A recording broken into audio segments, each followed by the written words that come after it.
Hi everyone, it's Lokeshwar Kaisham. Today we will be talking about the chapter number 2 of economics, that is sectors of the Indian economy. First of all, let's talk about the meaning of economy. It simply refers to a system of economic activities.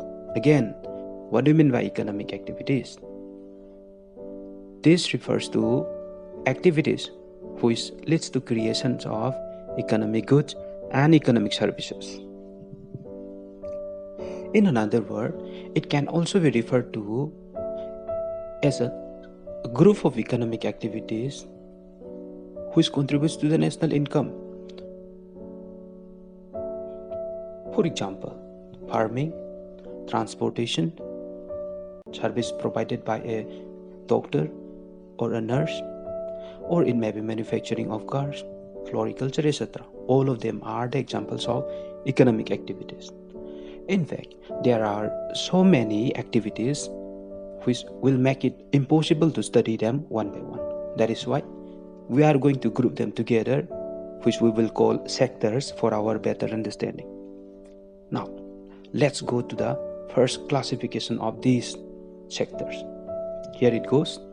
The first classification. In this classification, we have primary sector, which is also known as agricultural sector. Second, we have the secondary sector, which is also known as industrial sector or the manufacturing sector. Last but not least, we have the third one, which is known as tertiary sector, also known as service sector. Of course, we are going to analyze them one by one. Here comes the first one, primary sector. These are the group of activities which are dependent on natural factor. Remember that this is also known as agriculture sector. So most of the agricultural activities are dependent on natural factors. For example, farming, which is the main occupation of Indians, floriculture, which is the rearing of the flowers, plantation of the flowers, and piscicultures. All of these are the examples of primary sector. They all depend on natural factor. Here comes the secondary sector.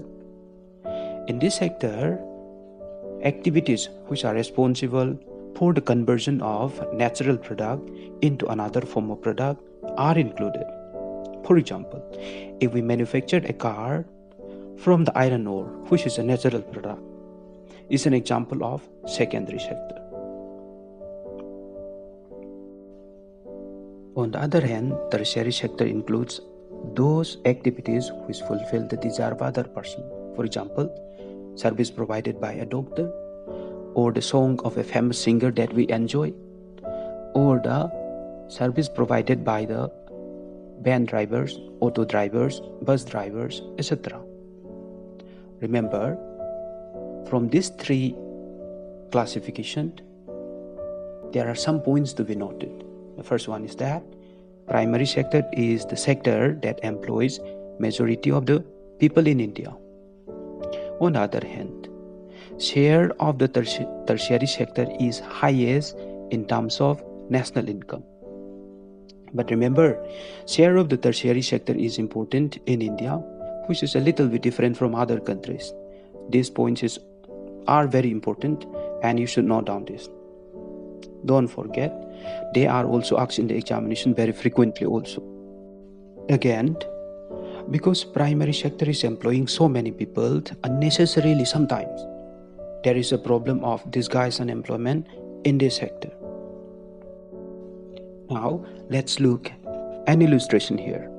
In the first diagram, we have share of the tertiary sector in terms of national income. Look at this, more than 50%. On the other hand, on the right side, we have share of the primary sector in terms of employment. Again, this is more than half of our total population, total employment.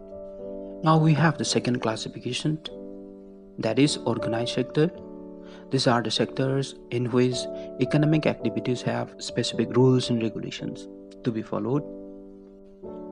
Certain benefits and fat leaves, etc. For example, central government employees. On the other hand, we have this unorganized sector, which is just opposite to the organized sector. There is no rules and regulations. For example, daily wage workers, they comes under the unorganized sector worker. Remember that working condition of these sector employees are not that good compared to the organized sector. In the third classification, we have public sector and private sector. Public sector are those activities which is owned and run by the government, but their main objective is not profit making. On the other hand, in the private sector, these are the sector, this is the activity which are run and owned by the private individuals or private entities. Remember that their objective is to earn profit, just opposite to the public sector.